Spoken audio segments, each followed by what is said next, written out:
नमस्कार, ओम शांति। आज हम अपने कोर्स को आगे बढ़ाते हुए सृष्टि चक्र वर्ल्ड ड्रामा व्हील पे चर्चा करेंगे। यूं तो हमारे जीवन में छोटी छोटी साइकिल बहुत सारी होती हैं, जैसे सुबह, दोपहर, शाम, रात, फिर सुबह। ये साइकिल इस प्रकार से रिपीट होती है। हमारे सीजन्स की साइकिल होती है, सर्दी, गर्मी, ऑटम। इस प्रकार से फिर सीजन्स की साइकिल यूं ही चलती है। सुख, दुख, दुख, सुख। बच्चा पैदा होता है, बड़ा होता है, जवान, वृद्ध, फिर शरीर को त्यागता है। इसके पश्चात दोबारा वो आत्मा नया शरीर धारण करती है। ये तो बात हुई छोटी छोटी साइकिल्स की, जो हम सबके जीवन में होती हैं और जिनसे हम सभी गुजरते हैं। परंतु ये जो सृष्टि चक्र है, वर्ल्ड ड्रामा व्हील है, ये सबसे बड़ी और विशेष साइकिल है, जिसको हम सभी को जानना बहुत ज़्यादा आवश्यक है। तो सबसे पहले हम शुरुआत करते हैं स्वास्तिक। ये आप देख रहे होंगे, ये स्वास्तिक बना हुआ है। वर्ल्ड ड्रामा व्हील सृष्टि चक्र को समझने के लिए स्वास्तिक को समझना बहुत आवश्यक है। जब भी किसी नए कार्य की शुरुआत करते हैं, कहीं उद्घाटन करते हैं, तो हम स्वास्तिक बनाते हैं।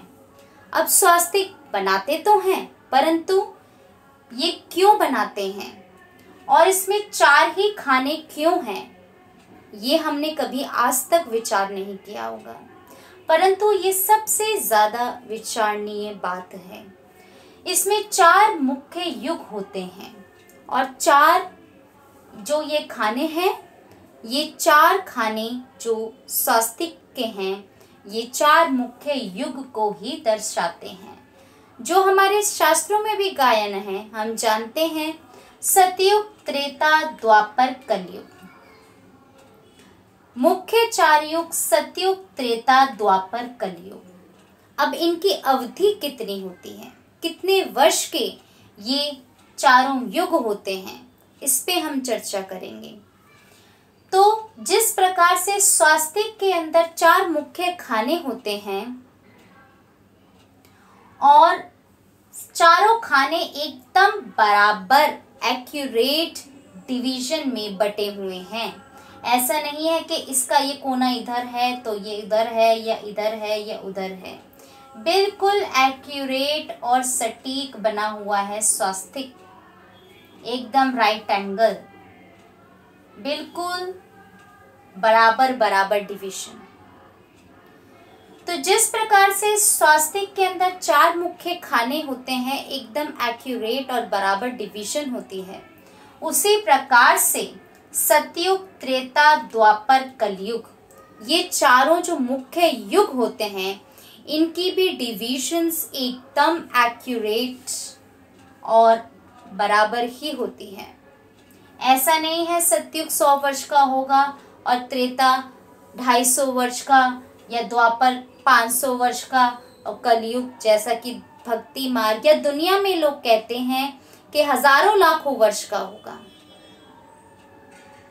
हर एक चीज एकदम एक्यूरेट और डिवाइडेड है, तो इसमें कोई भी मतभेद नहीं हो सकता। तो 4 मुख्य जो युग हैं, हर एक जो युग है हमारा 1250 वर्ष का होता है, चाहे सतयुग हो, चाहे त्रेता युग हो, चाहे द्वापर युग हो, चाहे फिर कलयुग हो। चारों मुख्य युग 1250 वर्ष का प्रति एक युग होता है। तो ये चारों मुख्य युग की जो साइकिल बन रही है, ये पूरी हमारी 5000 वर्ष की साइकिल है। पूरे चारों मुख्य युगों की साइकिल बना के 5000 वर्ष होते हैं, जिसपे ये सृष्टि चक्र, जिसमें हम आत्माएं जन्म लेती हैं, टिकी हुई हैं। इन 5000 वर्ष पे ही सारा खेल है। तो सबसे पहला युग आता है सतयुग। जब बात करते हैं पहला युग तो क्या है? सतयुग।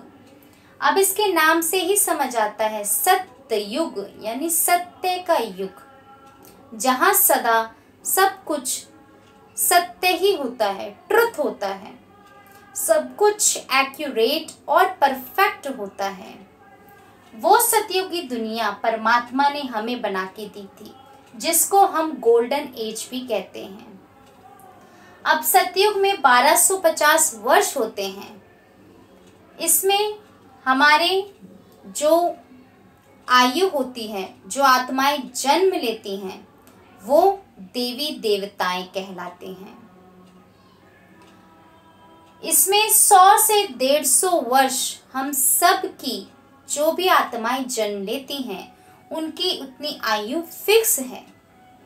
इस समय भी हम देखते हैं कुछ व्यक्ति होंगे जिनकी 100 से ऊपर आयु पार कर जाती है, वो अपना जीवन जीते हैं, परंतु कुछ होंगे। सतयुग में सभी व्यक्ति, जितनी भी यानी आत्माएं वहां सृष्टि पे हैं, सतयुग में इस सृष्टि पे जिन्होंने जन्म लिया है, उन सब की आयु 100 से 150 वर्ष फिक्स है। इसके साथ साथ वो जो 150 वर्ष तक आयु जो जीवन जीते हैं, बिल्कुल निरोगी काया, यानी किसी भी प्रकार का रोग, तकलीफ, कष्ट ना ही उनके शरीर में, ना ही उनके मन में, ना ही उनके संबंध संपर्क में किसी भी प्रकार की तकलीफ, कष्ट, परेशानी नहीं होती है। सब कुछ एकदम एक्यूरेट, परफेक्ट होता है, जो कि इस समय हम सभी मनुष्य आत्माएं चाहती हैं, क्योंकि वो परफेक्शन वाली दुनिया में हमने जन्म लिया था, जिसमें सब कुछ सर्वगुण संपन्न था, जो कि देवी देवताओं का गायन है। सर्वगुण संपन्न, 16 कला संपूर्ण और संपूर्ण निर्विकारी, यानी complete pure in each aspect and respect. हर तरीके से संपूर्ण पवित्रता, तन की, मन की, संबंध संपर्क की संपूर्ण पवित्रता होती है। अब यहाँ क्या है?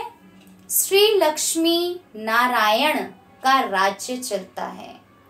जो बाल अवस्था में श्री राधे कृष्ण होते हैं, वही स्वयंवर के बाद श्री लक्ष्मी नारायण कहलाए जाते हैं। जैसे हम सभी का पेट नेम होता है, जिसमें हमें घर में पुकारा जाता है, तो इसी प्रकार से श्री राधे कृष्ण का भी वो पेट नेम था। और उनका जो असली, यानी जब राजगद्दी पे बैठते हैं, जो सबसे एक ऑफिशियल नेम जो कहते हैं हम, वो क्या है? श्री लक्ष्मी नारायण। तो यानी 8 हमारे यहाँ सतयुग में जन्म होते हैं, 8 जन्म होते हैं और 100 से 150 वर्ष की आयु होती है, और संपूर्ण सुखी जीवन व्यतीत करते हैं।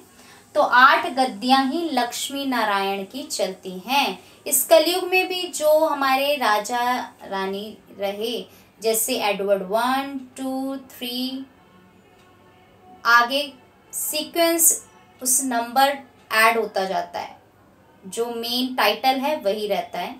इसी प्रकार से श्री लक्ष्मी नारायण 1, 2, 3 एंड टिल 8 तक ऐसे होता है। सतयुग है 1250 वर्ष, संपूर्ण सुखी और संपूर्ण पवित्रता। इसके बाद हम आते हैं त्रेता युग। त्रेता युग भी 1250 वर्ष होता है। सतयुग में 16 कला संपूर्ण आत्माएं होती हैं। त्रेता युग में सिर्फ 2 कला कम होती है, ज्यादा गिरावट नहीं आती, थोड़ी सी कुछ देह अभिमान उत्पन्न होने वाला है। तो त्रेता युग में आते, जिसको सिल्वर एज कहते हैं हम, और सतयुग को गोल्डन एज कहते हैं। त्रेता युग को सिल्वर एज कहते हैं, 1250 वर्ष का चलता है। और राम सीता का राज्य चलता है। हमारे मैक्सिमम जो वहाँ बर्थ हैं 12 जन्म होते हैं। तो 12 गद्दियां श्री राम और सीता की चलती हैं। अब यहाँ पे हमारी बस थोड़ी सी आयु कम होती है, 100 से 75 से 125 वर्ष, वो भी निरोगी जीवन व्यतीत करते हैं। संबंध, संपर्क, धन, तन, मन, हर प्रकार का सुख सुविधा यहाँ पे भी होती है। तो ये जो आधा समय 5000 वर्ष का है, यानी 2500 वर्ष, जिसमें हम संपूर्ण सुखी इस सृष्टि पे रहते हुए अपना जीवन व्यतीत करते हैं।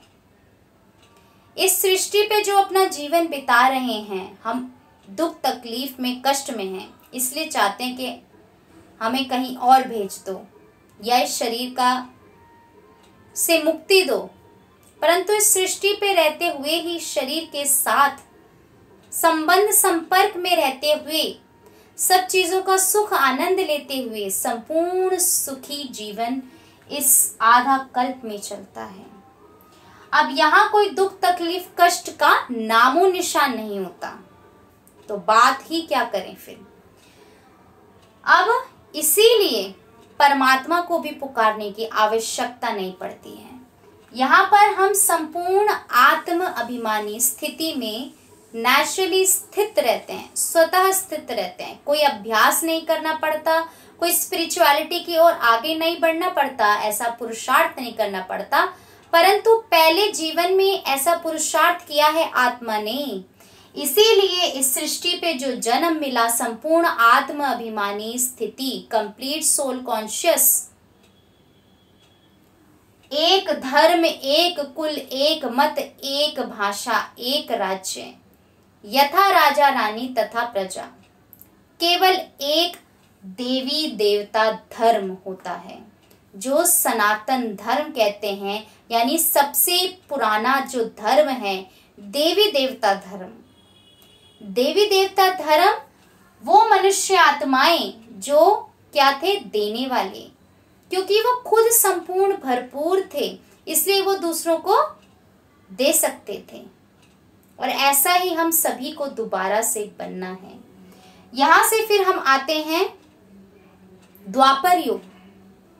अब यहां से हमारी थोड़ी तेजी से गिरावट होना और ज्यादा गिरावट होना शुरू होती है। यहाँ हमारी 14 कला थी, लगभग हाफ कला और आधी हो जाती हैं और 7 कला बचती हैं। यहाँ आती है द्वापर युग। ये भी 1250 वर्ष का ही होता है, जिसको हम कॉपर एज कहते हैं। अब द्वापर युग में यहाँ सबसे पहले देह अभिमान उत्पन्न होता है, तेरा मेरा। इसके बाद जो 5 वाइसेस, 5 विकार, काम, क्रोध, लोभ, मोह, अहंकार उत्पन्न होना शुरू हुए हैं। अभी शुरू हुए हैं, एक्सट्रीम तक नहीं पहुंचे जैसे कलयुग में है, परंतु यहाँ पे दुख, फिर देह अभिमान, तेरा मेरा, और फिर इसी वजह से दुख तकलीफ में आत्मा फिर आने लगती है, जो कि कहते हैं दुख में सिमरण सब करें, सुख में करे ना कोई, अगर सुख में सिमरण करे तो दुख काहे को होई। तो इसीलिए यहाँ जो द्वापर युग है, जब दुख शुरू होता है, तब आत्मा परमात्मा को, भगवान को पुकारना शुरू करती है कि इन दुख तकलीफों से हमें छुड़ाओ, हमारे कष्टों को, दुखों को दूर करो। तो जब भक्ति मार्ग की शुरुआत होती है द्वापर युग से, तब मुख्य 3 धर्म स्थापकों का इस सृष्टि पे जन्म होता है, आना होता है। सबसे पहले इब्राहिम द्वारा इस्लाम धर्म की स्थापना 2500 वर्ष पहले, इस कलयुग से अगर हम गिने तो। उसके बाद बुद्ध द्वारा बौद्ध धर्म की स्थापना, जीसस क्राइस्ट द्वारा क्रिश्चियन धर्म की स्थापना। अब ये जो मुख्य 3 धर्म स्थापक हैं, इब्राहिम, बुद्ध और जीसस, ये तीनों धर्म स्थापकों का इस सृष्टि पे आना होता है। जिससे जो आत्माएं हैं, जो दुख तकलीफ में हैं, कष्ट में, परेशानी में है, जो भगवान को, परमात्मा को, ईश्वर को पुकार रहे हैं, उनका मैसेंजर बनके ये धर्म स्थापकों का आना होता है। उससे कुछ सृष्टि थमती है, परंतु वो ईश्वर परमात्मा जो मुझ आत्मा का पिता है और मैं इस शरीर से अलग भ्रिकुटी के मध्य स्थित आत्मा हूँ, मेरा स्वधर्म शांत है, ये आत्मा को ज्ञात नहीं है और आत्मा सब पहचानती नहीं है, महसूस नहीं करती हैं। देह अभिमान उत्पन्न हो चुका है, काम, क्रोध, लोभ, मोह, अहंकार, विकार उत्पन्न हो चुके हैं। इसी वजह से आत्मा दुख तकलीफ की इतनी महसूसता करती है। तो सृष्टि कुछ थमती है, परंतु गिरावट फिर भी होती है। तो ये जो तीनों धर्म स्थापक होते हैं, आते हैं, इन्होंने भी कभी नहीं कहा आई एम गॉड। जैसा हमने पहले समझा था, सभी धर्मों के पिता कौन हैं? एक परमात्मा, और परमात्मा शिव, शिव अर्थात कल्याणकारी। तो इन सब ने भी कभी नहीं कहा, इन्होंने भी यही कहा कि God is light, I am the son of God. परमात्मा निराकार है, ईश्वर एक है, अल्लाह एक है। परंतु ये जो धर्म स्थापकों ने परमात्मा की कुछ बातें जो बताई, ये डिवाइन सोल्स थी, इन्होंने परमात्मा के मैसेंजर थे, परमात्मा का ज्ञान सुनाया। इनके ज्ञान को सुनकर इनको ही भगवान, ईश्वर, अल्लाह मानने लग गए। जो इनका ज्ञान सुनने लगे वो इनके फॉलोअर्स बन गए। ना ही इन धर्म स्थापकों ने कभी अपनी कोई किताब पुस्तक लिखी, परंतु ज्ञान सुनाया, परमात्मा का ज्ञान सुनाया, परमात्मा से जोड़ना चाहा, परंतु इनको ज्ञान को सुनने वाले इनके फॉलोअर्स थे, उन्होंने ही वो बातें लिखी और फिर वो पुस्तकों के रूप में अलग अलग धर्मों के सेक्शंस में आगे छपी और फिर बंटना शुरू हुई। तो ये मुख्य धर्म स्थापक आते हैं और देह अभिमान, काम, क्रोध, लोभ, मोह, अहंकार, विकार उत्पन्न होते हैं। आत्मा दुख तकलीफ कष्ट की भोगना शुरू करती है। यहाँ से हमारा कर्म भोग शुरू होता है। ये जो आधा कल्प था, सत्युग त्रेता, हमारे जो कर्म थे अकर्म बन जाते हैं, क्योंकि कंप्लीट सोल कॉन्शियस हैं।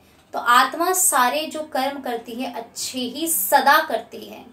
और यहाँ पे क्या होता है, अच्छे भी हो रहे हैं, बुरे भी हो रहे हैं, और बुरे हो रहे हैं तो इसलिए भगवान को भी पुकार रहे हैं, परमात्मा को भी याद कर रहे हैं, और फिर बुरा भी करते जा रहे हैं, फिर ठीक कर रहे हैं। कुछ इस तरीके से फिर ये चक्र आगे बढ़ता है। और यहाँ हम प्रवेश करते हैं कलयुग में।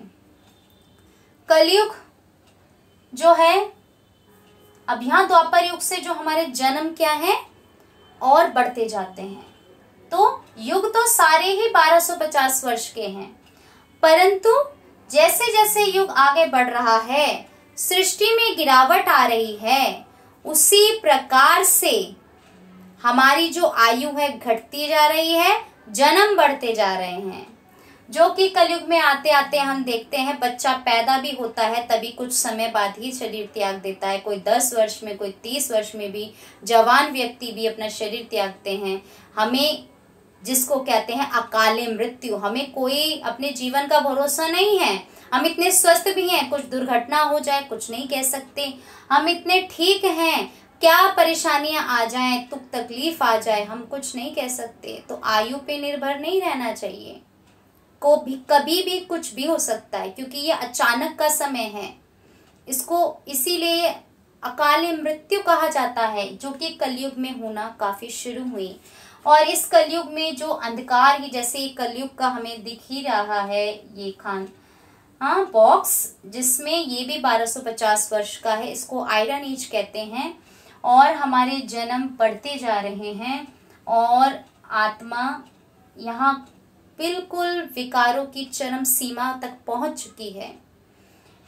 परमात्मा को बहुत पुकार रही है, भक्ति जोरों से चल रही है, परंतु फिर भी परिवर्तन नहीं आ रहा। बहुत प्रयास करे जा रहे हैं, परिवर्तन नहीं आ रहा, क्योंकि कुछ जगह कुछ व्यक्तियों को परिवर्तन नहीं करना है, पूरे विश्व का परिवर्तन होना है, वो केवल एक परमात्मा ही कर सकता है। तो ये जो कलयुग का अंत है, यहाँ आके चक्र कंप्लीट होता है 5000 वर्ष की साइकिल का, और ये फिर उसके बाद यहाँ से सतयुग की फिर दोबारा वही शुरुआत होती है।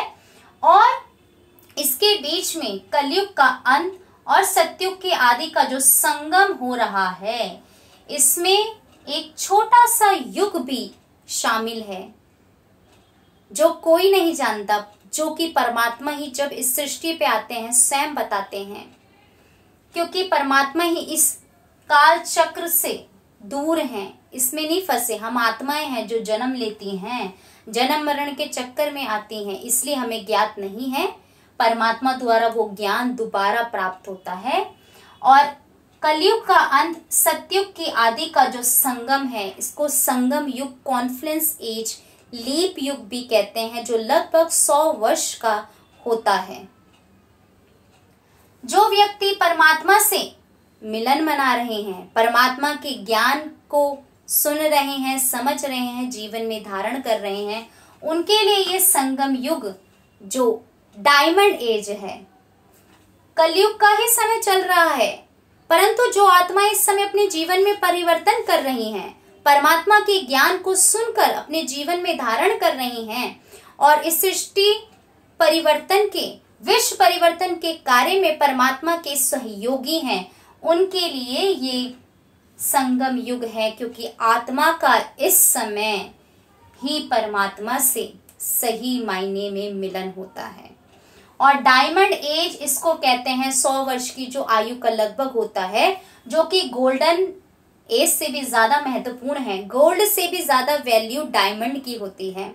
और ये डायमंड युग इसलिए कहलाता है क्योंकि केवल यही समय है जब आत्मा अपने पिता परमात्मा से, जो इतने समय से बिछड़ी हुई थी, परमात्मा से सृष्टि रंगमंच पे आई थी पाठ बजाने, दूर होकर वो अपने पिता से दोबारा इस समय मिलती है और परमात्मा के ज्ञान को सुन के अपने जीवन में परिवर्तन करती है।